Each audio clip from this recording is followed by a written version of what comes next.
Hey, it's your Talking Tour Guide here, and I'm finally getting around to showing off the top 35 covers in my collection, the top 35 X-Men covers in my collection. And so I guess I've told my origin story maybe many a time on this channel, but for those of you that don't know, X-Men definitely was my first book. But I just kind of had comics. I wasn't really collecting comics, but it was the X-Men that really got me into kind of trying to get comics on a consistent basis and reading comics on a consistent basis. This is cover number 35, and as you know, in that giant size X-Men, Dave Cockrum, you know that Sunfire was one of the original members of that new team. The character just came out as a jerk, which is unfortunate because I really like Sunfire. I think bringing a Japanese character into the comic book, bringing in that diversity into both him and Thunderbird, bringing that and Aurora and just having a diverse team made sense and was good for the overall story arc. But they made Sunfire out to be a real jerk, sort of a nationalistic jerk, and I didn't really like that aspect of the story. I just wish they'd made Sunfire a cooler character, and eventually he does become a very cool character. So that's another thing. Saber Tooth was one of the consistent villains you'd see throughout the runs where I was reading, and he really, developed into one of the more popular villains in X-Men. And this is just a beautiful cover by Joe Madureira of Saber Tooth. And he would go on, Sabretooth and Wolverine would go on to just have so many classic encounters, and they'd really become rivals. And there was the rumor when I was reading comic books back in the day that Creed was Wolverine's father, which I think the movie showed him to be his, the rumor to be his brother. This another great cover. Sabretooth is there as well, but this is a great cover of the Astonishing X-Men, which is Age of Apocalypse. It's a completely an alternate timeline, an alternate reality where Apocalypse takes over the world, and they commit human genocide. The mutant Apocalypse commits human genocide, and only a handful of mutants survive the human genocide. Great, one of the classic X-Men stories. If you haven't had a chance to read Age of Apocalypse, go back and read it. It's just amazing how they create all these separate story arcs and then just bring it all together at the end there. And Magneto is the hero in this entire, he's the leader of the X-Men, he's the main hero, which kind of flips the script on him, from him being this sort of anti-hero villain to really becoming the leader of the X-Men. And I think that narrative has survived to the current X-Men movies. He's kind of taken over, taken the place of Charles. Sunfire is another great rendition here. In this run of Age of Apocalypse, Sunfire, they really do him justice in this one, but especially the character design. And there are some panels where it's just he's really messing people up. So amazing. Alright, so moving on. This is just a great Jim Lee cover. You're going to see a lot of Jim Lee covers in this, which is why I kind of saved X-Men for last, because there's so many great Jim Lee covers. And you could really just make an argument, like, in terms of, like, X-Men artists. I mean, I have a bias. I think Jim Lee is the best X-Men artist of all time. But there have been a lot of great artists, so that's a pretty bold claim to make. But that's just my personal feelings on the matter. And, you know, here's argument number one for why. Just a great cover. Battle between Remy and Logan, and these guys kind of didn't start off on the right foot back in the day. And it's a great cover, and I just love how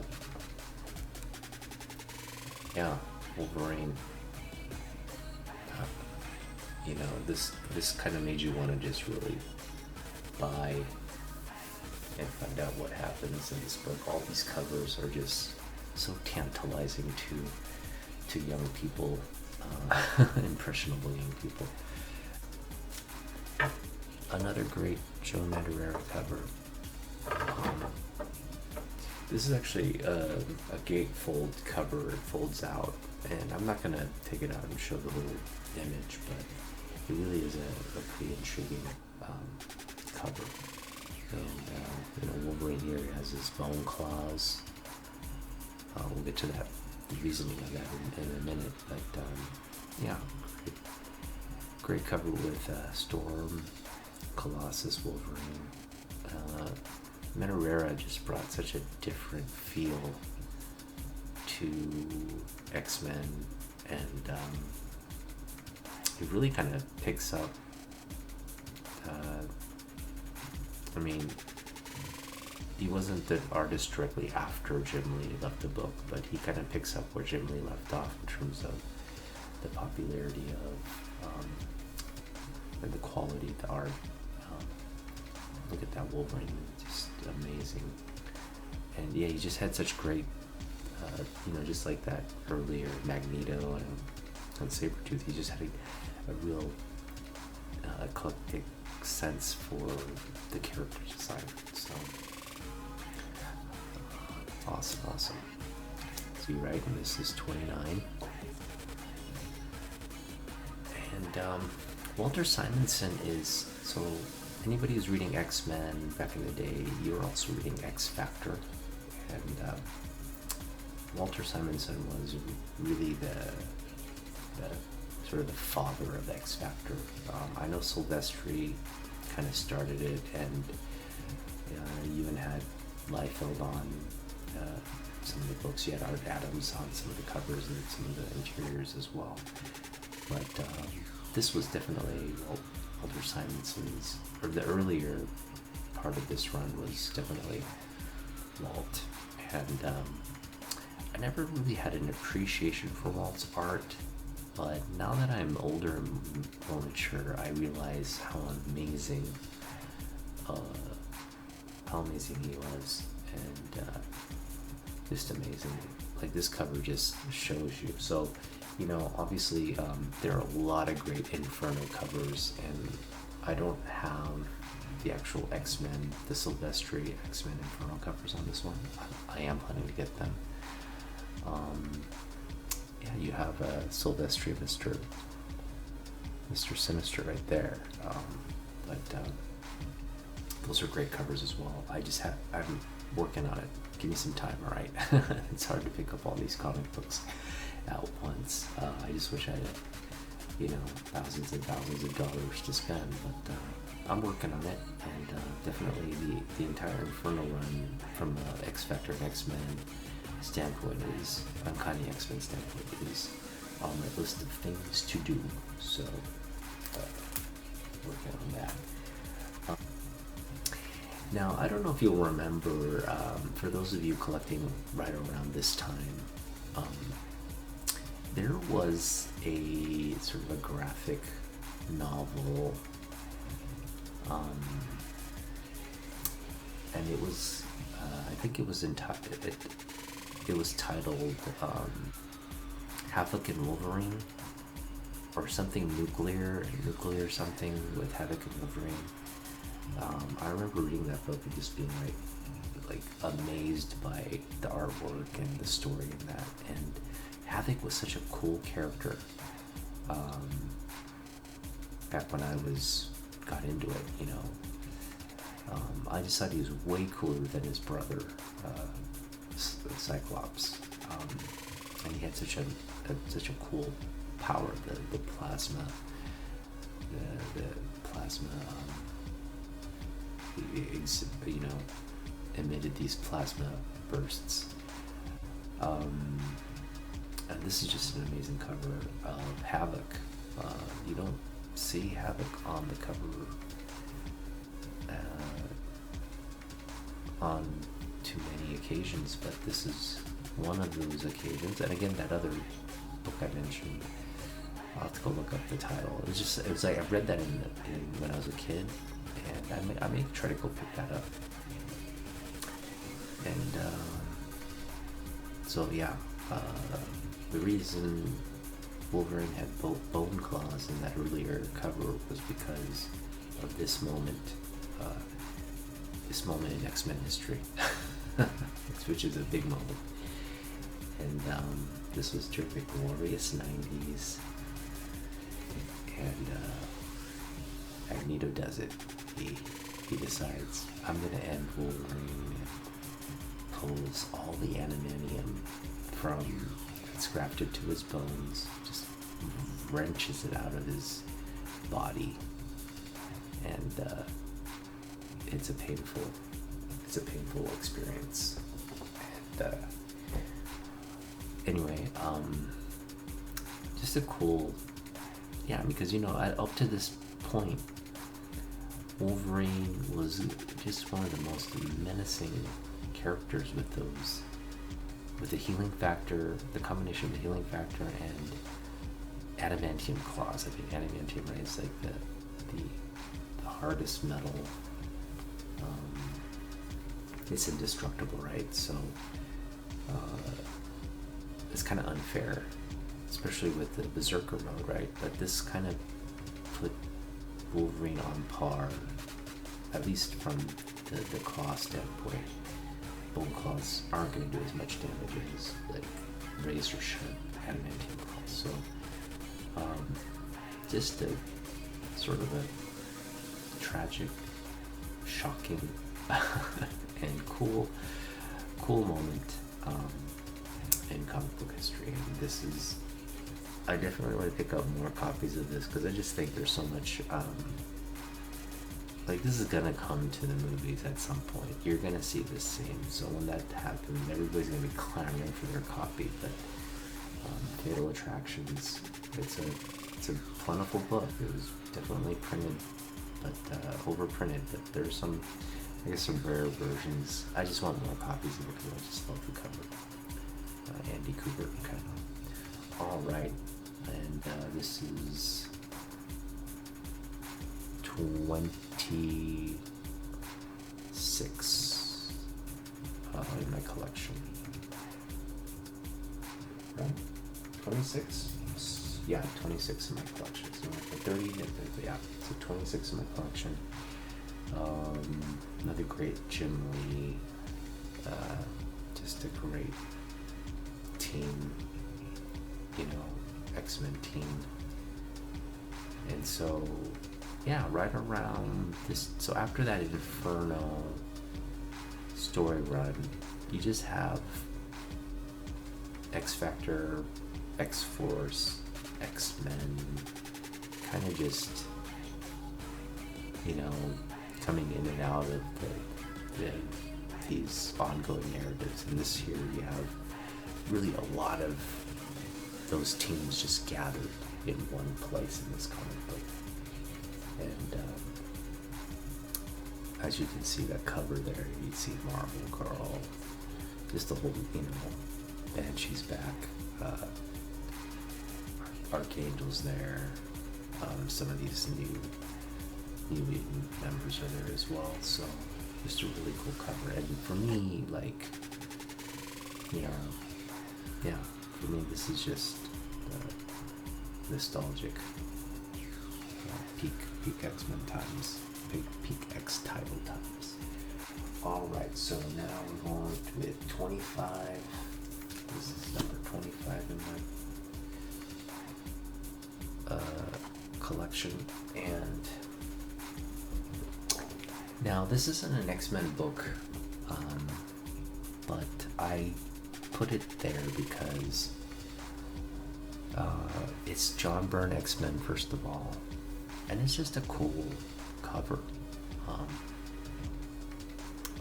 Fantastic Four is obviously a focal point, but this is John Byrne doing X-Men again. He had done X-Men so well, and then he moved to Fantastic Four, but they make a brief comeback. So this may very well be the last time Byrne does X-Men on a cover. Maybe not. I mean, he's probably doing a lot of X-Men throughout his time at Marvel, but I mean, this is close to one of the last for sure. You got Spider-Man there, and you got Captain America. Now, ironically, this story, they're not really the actual team members. They're Skrull aliens, and basically, so what I'm looking for, like impersonating all these characters, but just a cool 250th episode of issue of Fantastic Four. I thought that was a cool cover. Next, we've got, we've got just Saber. So here comes Saber Tooth, and here comes Psylocke. Now, Jim Lee made Psylocke just the coolest character that's continued to this day, because prior to Jim Lee, Psylocke was just sort of this like, she wasn't tough, she was, her name is like Elizabeth Braddock or something, so she's this, white girl, and Jim Lee makes her Asian. Yeah, Jim Lee just says, you know what, we're gonna make Psylocke Asian. And so kind of just gets overlooked that this race switching happened, and then when he took over the character, so it basically, we'll get to one of the books that'll outline this a lot better, but he makes her kind of more of a warrior. And so one of her, aside from her psionic abilities, she's also given just incredible combat skills. And so that's what really, and then she's just also given this amazing costume that, when you're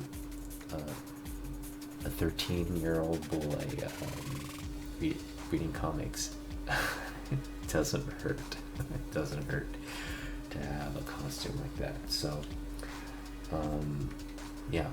moving on. So 23, just an incredible Jim Lee cover. Archangel just busting out. Archangel's another character that got a redesign. Walter Simonson gave him the redesign. And incredible.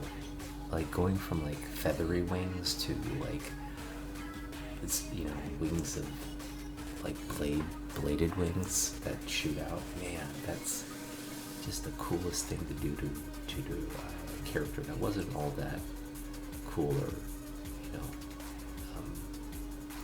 yeah, Worthington is not the best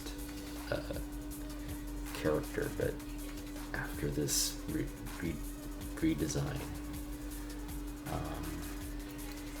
he became really badass, and so Jim Lee did an Archangel, real justice there. Boom, that Superman pose, awesome cover. So let's see where we're at. We're at 24, 3, 22. Boom. This is now. I do not have X-Men 4 or 5, which to be honest, have the better Omega Red covers. But this is the third best Omega Red cover in this run. There are only really 3 Omega Red covers, so this is the third best. But it is a red cover. They're seeing red there, and then you see this great, well, it looks like I guess a lightning strike, but it's just the, you know, it's splitting the image there, merging their face to look like one image. Just classic. Oftentimes, you know, Jim Lee, you don't have such a close-up on a panel. You know, Jim Lee's usually better when you have like action going on, fighting and whatnot, like swords and claws and people falling backward. But this one here, this close-up here, just showcases how talented he is, even on, you know, close-up shots. And so I like this cover. All right, the next cover is we're on 23.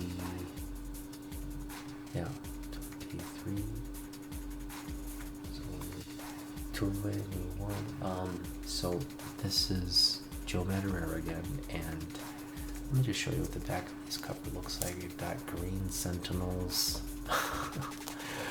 We've got Saber Tooth again. We've got it all redesigned.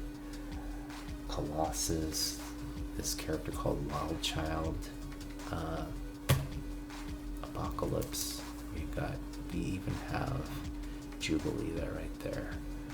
And so this cover made you want to buy it.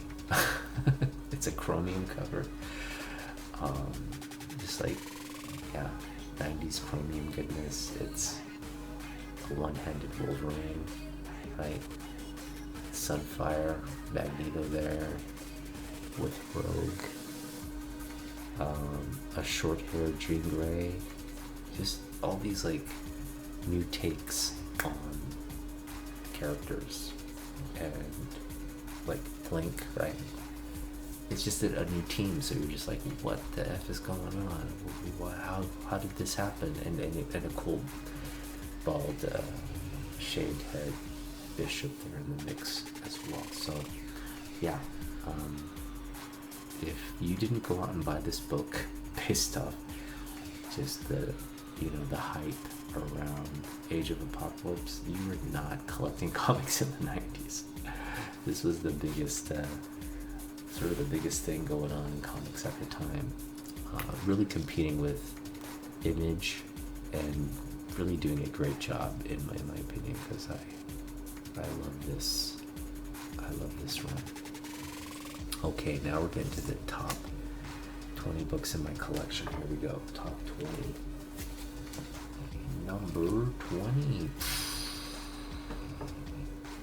Jim Lee introduces these, what looks to be like,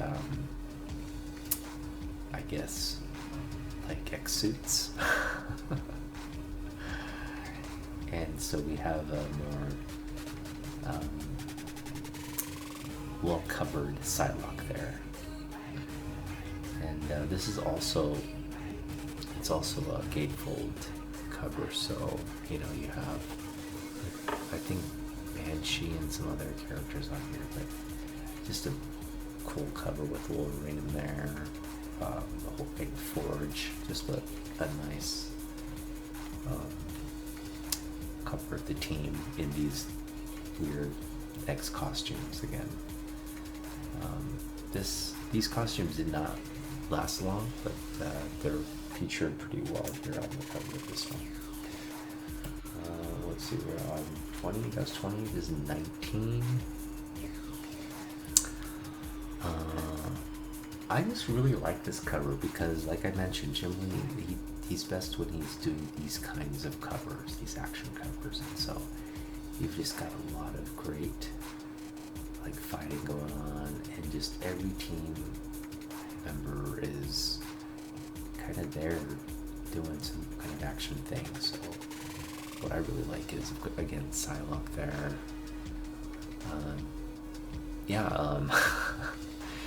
Usually, Colossus is launching Wolverine, and they have this move where he launches Wolverine, and Wolverine has his claws out. In this scene, no launching going on. It looks like Peter's just gonna, punch him into the ground. So, great action cover by Jim Lee. So, this is number 19. I'm sorry for the glare. I realize there's the glare there. Maybe I'll back it up there. That's a little better. A little bit more, so there you go. That looks okay. Alright, so moving on. Those number 19. Number 18. This is a key. Mark Silvestri. Now, Silvestri has... This is the thing. I want to pick up more Silvestri books because this is really around the time I started reading X-Men. And so I was, buying a lot of Silvestri books, and he's got so many great covers. You talk about people like the best artists that have worked on the title. You've got Medera, you've got John Byrne, you've got Dave Cockrum, and Silvestri has to be in that discussion. And this is just a great cover of the female team members, Dazzler, Storm, Rogue, and then old costume Psylocke, which was not very popular. This is kind of like, have you ever I guess for people who,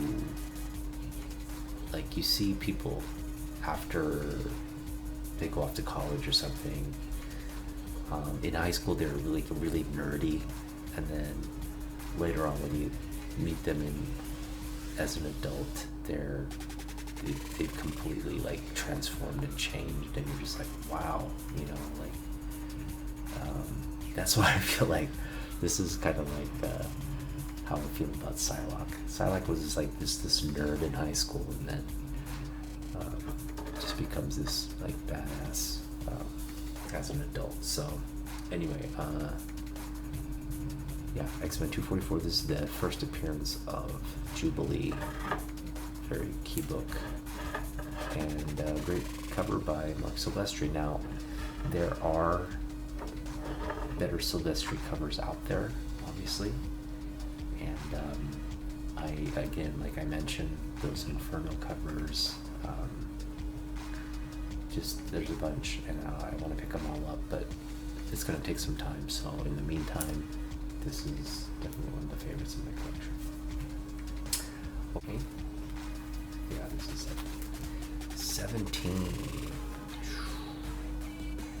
This is X-Men number 2. Great cover. Magneto, triumphant. He's got Charles wrapped up in metal. Just a beautiful cover by Jim Lee. And here we go. X-Men 258. So we've been talking about Psylocke, and so this 256, 57, 58. It's a 3-issue run where I guess they're just giving Jim Lee sort of a test run with Claremont to see how they work, well, what they work together. And I think Jim and Chris both have stories on how they collaborated on this and how it came to Jim Lee doing more in the book. But what an amazing run. This 3-issue Acts of Vengeance story arc is great. So we have a great cover here, Wolverine fighting the Mandarin, and but we do see a lot more of Psylocke. Again, the Psylocke. So it's the Psylocke costume. They get rid of her old costume and they give her the new look, and it's in this 3-issue run. So if you're a big Psylocke fan, in fact, there's her old costume right there. If you're a Psylocke fan, and to be honest, who isn't? Okay, who isn't a Psylocke fan? You gotta go pick up these books, right? It's where modern Psylocke becomes the one we all love. Okay, Jim Lee goodness, 274. So we see Magneto. We see so many cool covers of Magneto now, right? We almost take it for granted. And there were a lot of kind of cool covers of Magneto prior to this. But I always felt like he was kind of drawn, like he wasn't ever drawn that like menacing.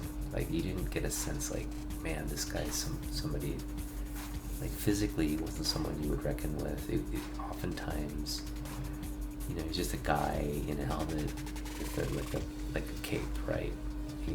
Just a normal guy, you'd get the sense. But like Jim Lee's take on Magneto here just makes him so like menacing. This is the first time like you saw like a menacing looking Magneto. So Jim Lee did a lot of things, good things for the title here.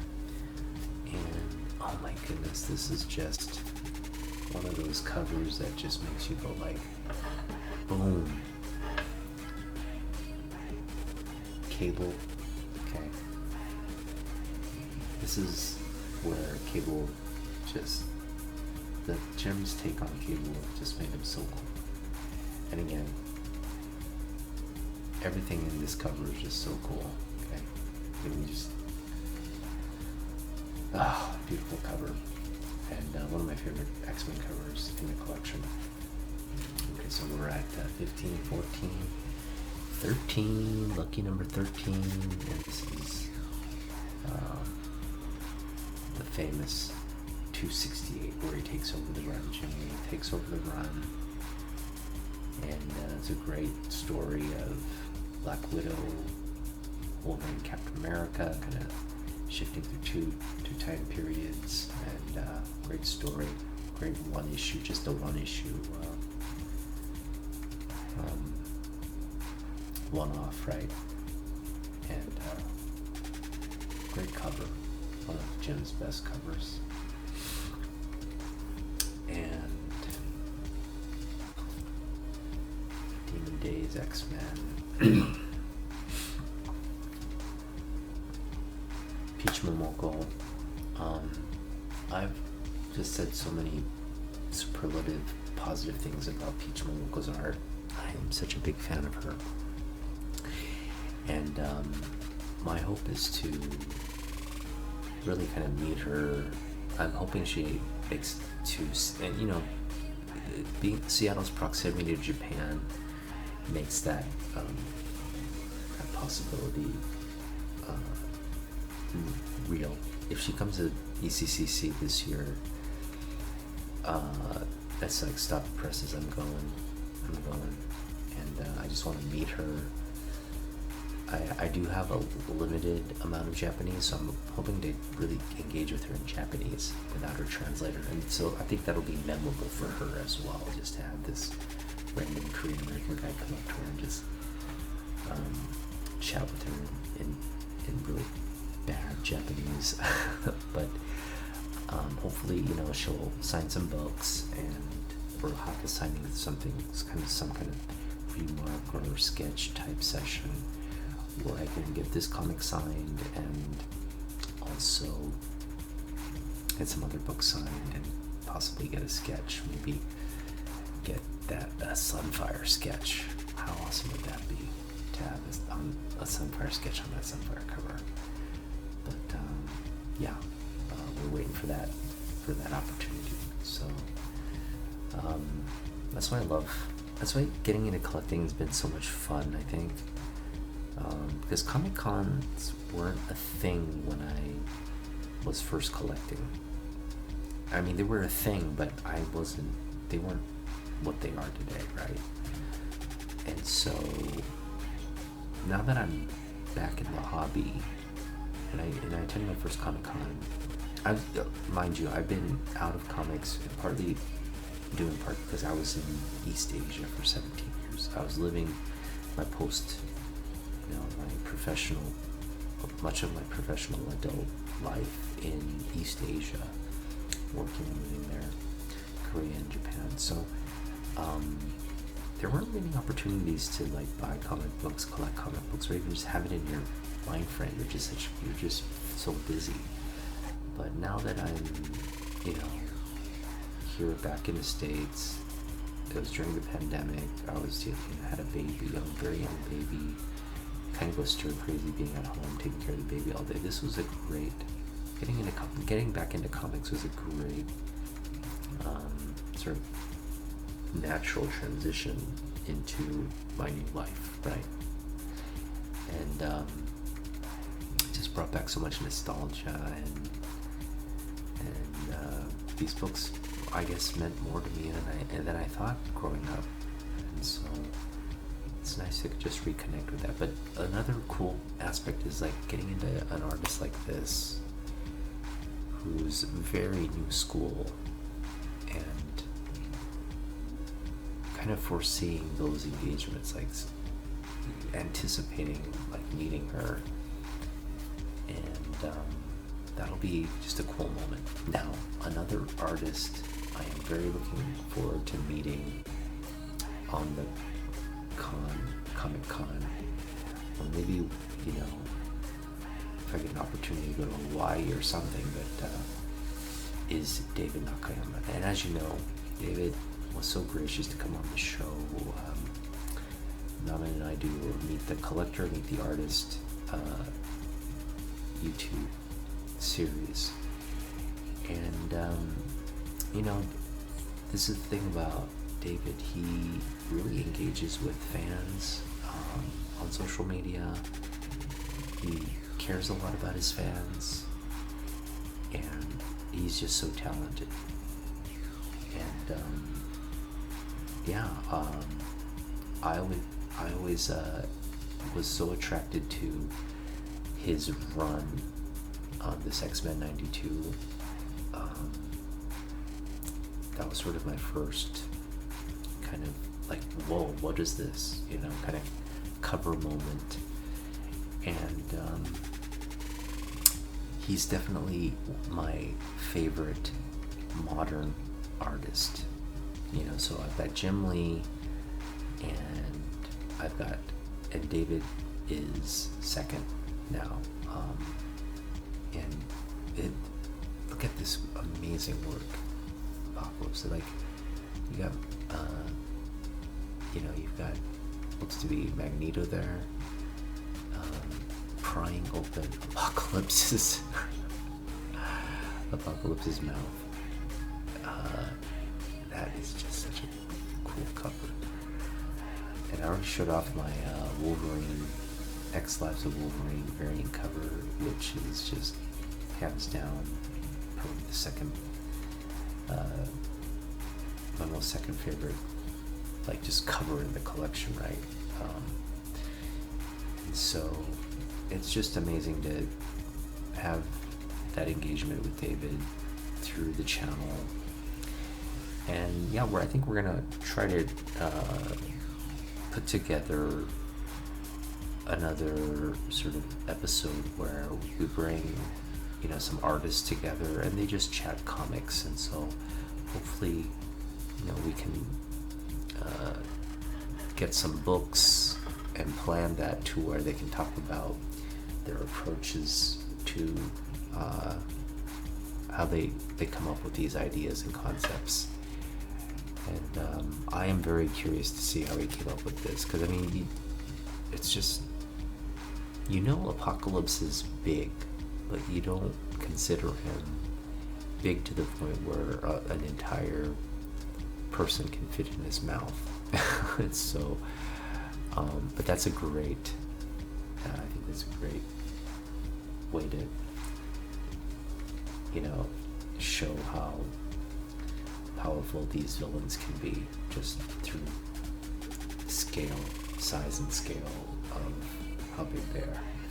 Okay, so moving on to the top 10. Okay, so hopefully you've stuck around through the 25 I just covered, and number 10 in my collection, which is Psylocke.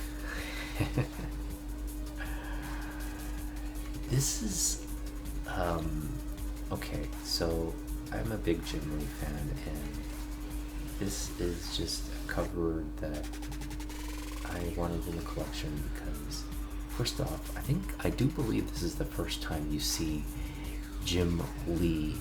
This is the first Jim Lee cover appearance in comic books.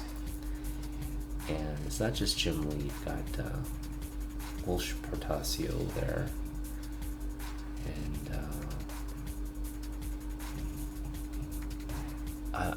I'm assuming there's some other, you know, these are some other than Scott Williams. That looks to be Scott Williams. Or down there's Scott Williams. But just some of the guys working at Marvel there.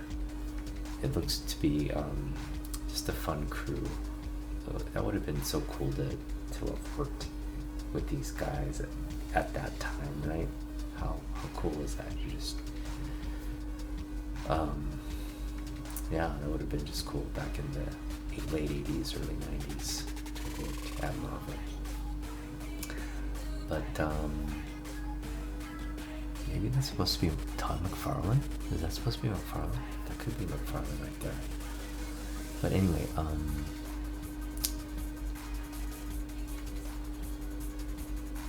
don't tell me that's supposed to be Rob Liefeld. Anyway, this is just a great cover. First of all, you have Jim Lee chained to his drawing table there.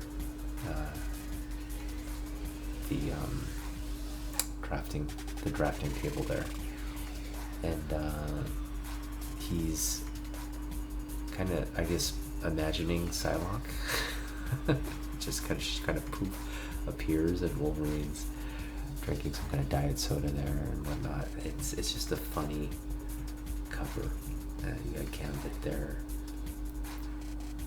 So yeah, the first cover appearance by Jim Lee, like his literal, like, caricature cover appearance. So, and Psylocke is on there, and this is turning out to be like a whole thing on Psylocke, which is kind of cool. But all right, number 9 in the collection, Art Adams. Now, this is just one of the iconic X-Men images, and I mentioned this is the book that set me on a trip down X-Men fandom.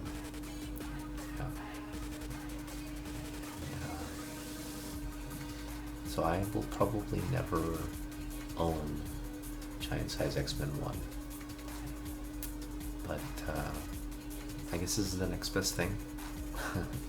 This is a reprint plus added material for context. So added like stories to supplement that original issue of the new team coming together. Yeah, you have Sunfire, Angel, you got new and old mixed in together there. You got Havoc, even though I don't think Havoc was in the original story, but he was definitely a part of the X-Men continuity at this time, so it makes sense to put him on the cover, put all the great classic characters as well as the people that are currently in the book. And I just love this trade dress as well. Marvel 25th with the heads there. It's just Charles Xavier. Just when you say classic X-Men, is a classic cover. I have 2 copies, and I will continue to pick up as many copies of this book as I can, as long as it's like, you know, it's like a $10 book, but you know, as long as it's within that range, I will pick up more copies if I can. So that's number 9. Number 8 is, man, you just can't get. This easily could have been number 1. Because, yeah, I mean, what more is there to say about this cover other than X? Yeah, it hits the mark. It's the Wolverine Crucifixion cover with the skulls there, Silvestri, a moon, like a vulture flying around. Man, and the tones, purple, green, come on. Are you kidding me? This cover is freaking amazing. Silvestri, you're a genius, dude. You're a genius. Man, look at that beautiful cover. Now this is another comic where I want to pick up more copies. I just want to pick up as many copies of this book as I freaking can, because this these are literally the books I grew up collecting and reading. And when I started developing my love for comic books, so man. Alright, this next book, so we're on, what are we on? That was 10, 9, 8, 7. Here's lucky number 7, and it's a great cover by David Nakayama. Yeah, I just love this cover. So I've been saying throughout, throughout my videos and just throughout this entire return to comics that the 90s X-Men are the best X-Men. And, the animated series is coming back, but whether it came back or not, that's just a fact. The 90s X-Men, it was the heyday of the X-Men, okay? Now, X-Men continues to be popular, and it's built the legacy that it has based on the popularity of its heyday, which is the 90s, okay? And this is the team, right? This is the 90s X-Men team. And again, David just draws an amazing, beautiful cover of the team. He really stays consistent, with that 90s team in terms of the design and everything, but he just adds that personal flair,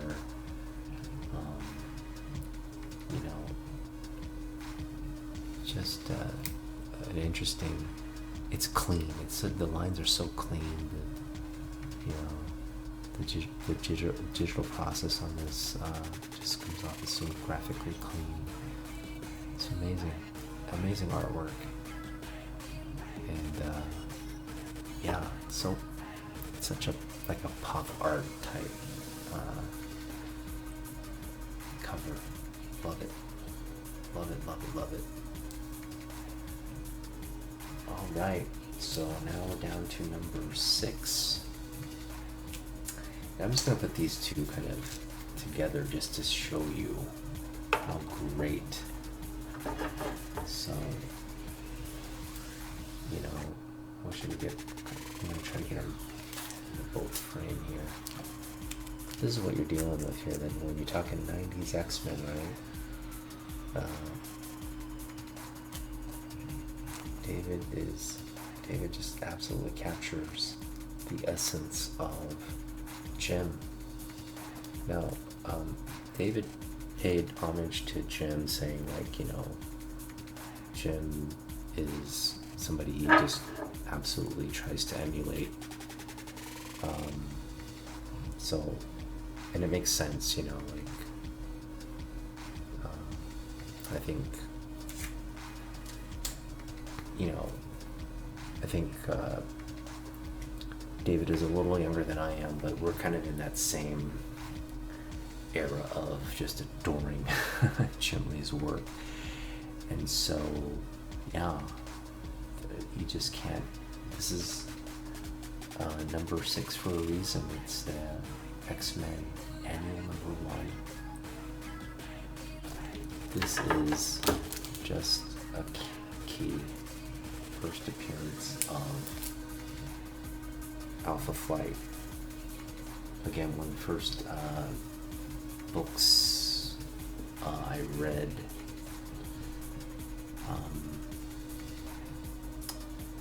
One of the first classic X-Men books I read.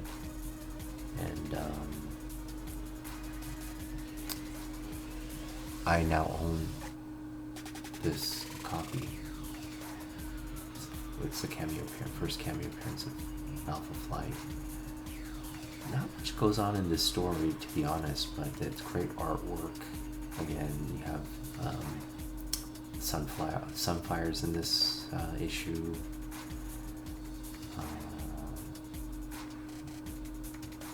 Yoshida's in this issue. It's just sort of like wrapping up the previous story arc, and they're in transition, and then they get stuck in Canada. And the next one is a really action-packed team battle between X-Men and Alpha Flight. And then Alpha Flight, kind of branches off. Byrne actually does. He contributes to Alpha Flight later, but definitely this makes that team, gives a popular introduction to that team. So this is number 5, and I was disappointed with the grade because I honestly think this is a way better copy than 7.0.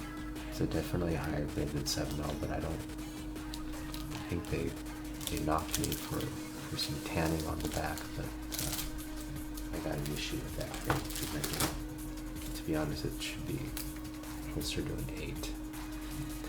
Oh, whoops. Got ahead of myself. Jim Lee, 90s goodness. Jim Lee's the last book on X-Men. Yeah, but what a book, man. What a cover. You got all the X-Men there, the 90s X-Men there, for the most part. Jubilee's there. She's kind of pouting there. It would have been better with like a bubble, like her blowing a bubble. It's the only thing I would improve on this cover. But yeah, no real action poses here, just a lot of great,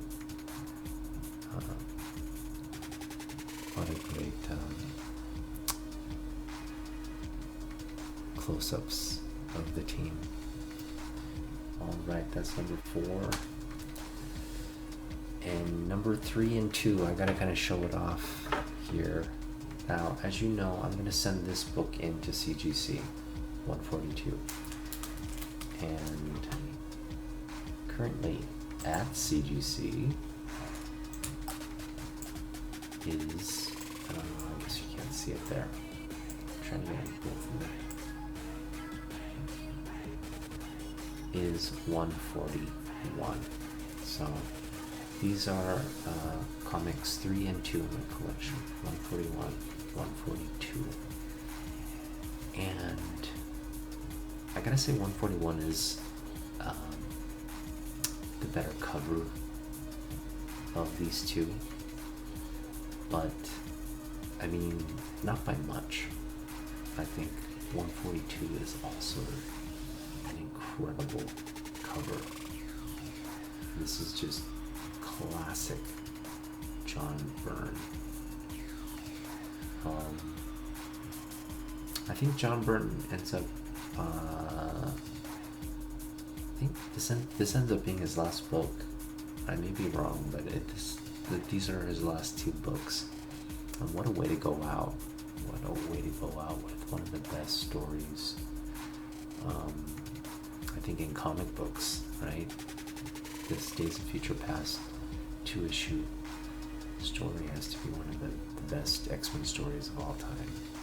I think it was recently ranked as the best X-Men story of all time, and I wouldn't disagree with that. Not that I've read a lot of the modern stories.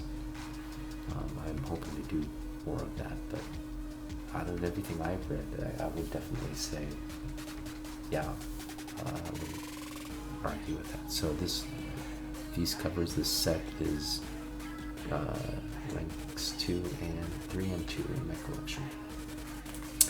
Alright, so now we're down to number 1 X-Men cover in my collection. And really it's not one cover.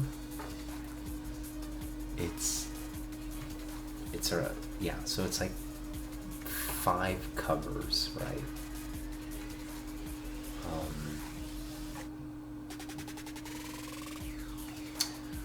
5 covers in one. You've got 4 panels plus a gatefold cover, and that gatefold cover technically counts as the cover. So for me, I've got this great Magneto. This is one of the panels in the cover, and this is sort of the one that connects to it. So if you look here, this is what you're looking at. Let me get a better angle here so you can look at it. This is really what you're looking at right there. Great image. And then you've got 2 other panels here. So 4 panels, 5 great covers.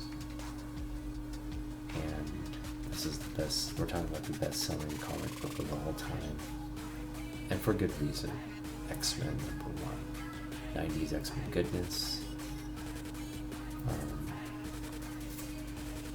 Just some beautiful, beautiful covers as well. And that's it, number 1. So thanks for watching. This is my signed copy of X-Men 1. Signing off.